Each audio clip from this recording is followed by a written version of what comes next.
নমস্কার। আজকে আমি দেখাবো উচ্ছে দিয়ে মুগের ডাল।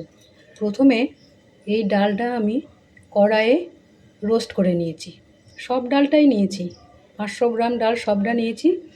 একটা মাপ করে কিছু ডাল আমি সরিয়ে রেখেছি এটা রান্না করার জন্য।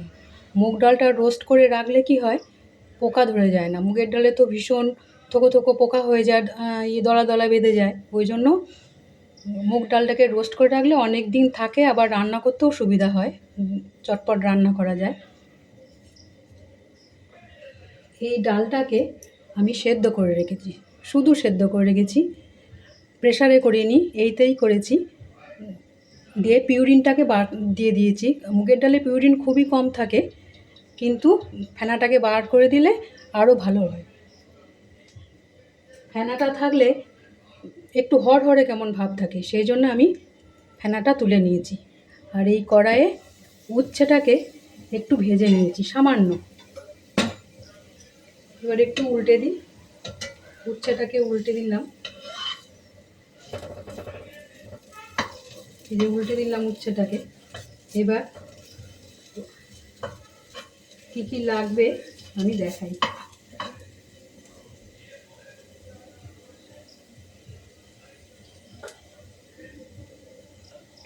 উচ্ছে দিয়ে মুগের ডাল করতে যে যে উপকরণগুলো লাগবে সেইগুলো দেখাই।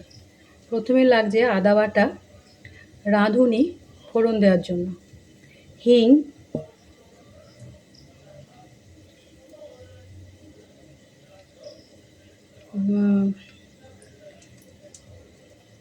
দারচিনি, এইটা হচ্ছে দারচিনি, এটা হচ্ছে ধনেপাতা কুচি, এটা লঙ্কা, এইটা ধনে জিরে গুঁড়ো, আমি বাড়িতে পেস্ট করেছি, নুন, হলুদ। প্রথমে দিই ঘি, প্রথমে দিলাম সামান্য ঘি,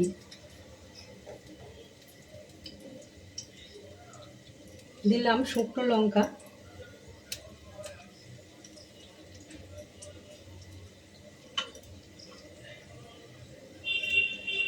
দিলাম আদা বাটা,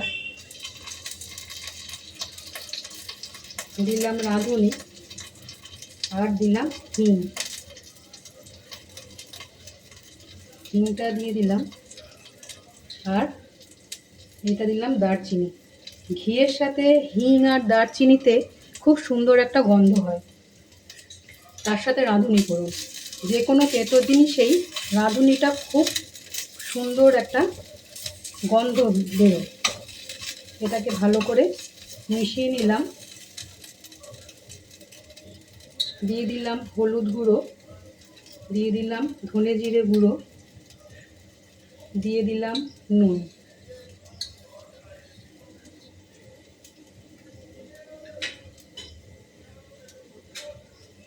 এবার এটাকে একটু ভালো করে নাড়তে হবে।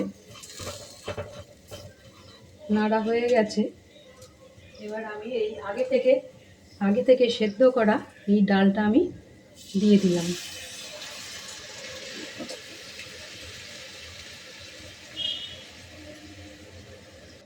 দিয়ে দিলাম স্বাদ মতন চিনি, মুগের ডাল তো একটু চিনি লাগে। এবার এটাকে নেড়ে দিতে হবে।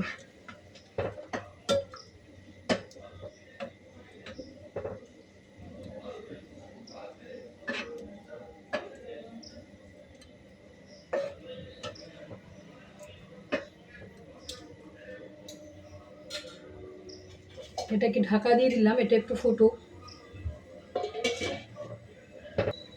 খানিকক্ষণ পর ফিরে এলাম, ঢাকনাটা খুললাম, এই দেখুন ডাল হয়ে গেছে, সেদ্ধ করা ছিল। এবার একটু ভালো করে নেড়ে দিলাম, দিয়ে দিলাম ধনে পাতা কুচি, আর লাস্টে আমার এই হাতে তৈরি করা ঘি একটু দিয়ে দিলাম। হয়ে গেল আমার উচ্ছে দিয়ে মুগের ডাল। উচ্ছে দিয়ে মুগের ডালে উচ্ছেগুলো খুব বেশি ভাজতে নেই, এই দেখুন একটু সাদা সাদা থাকবে, বেশ ভালো লাগে দেখতে। হয়ে গেছে উচ্ছে দেওয়া মুগের ডাল। আজ তাহলে রাখি, এটা একটু ঢাকা দেওয়া থাক। যে কোনো রান্নায় লাস্টে যদি একটু ঢাকা দেওয়া থাকে তাহলে সুন্দর হয়, একটু জলটা মরে যায়, একটু চাপ চাপ হয়, বেশ ভালো হয়। আজকে দুটো টিপস দিয়েছি, যে মুগের ডাল সবটাই যতটাই আনবে বাজার থেকে সবটাই আগে থেকে রোস্ট করে রাখবেন, তাতে রান্নারও সুবিধা হয়, আবার পোকাও লাগে না। আর হিং, রাঁধুনি, দারচিনি একসাথে দিয়ে যদি ফোড়ন দেওয়া হয় তাতে খুব সুন্দর একটা গন্ধ আসে। আজ তাহলে রাখি, আপনাদের ভালো লাগলে আমাদের জানাবেন।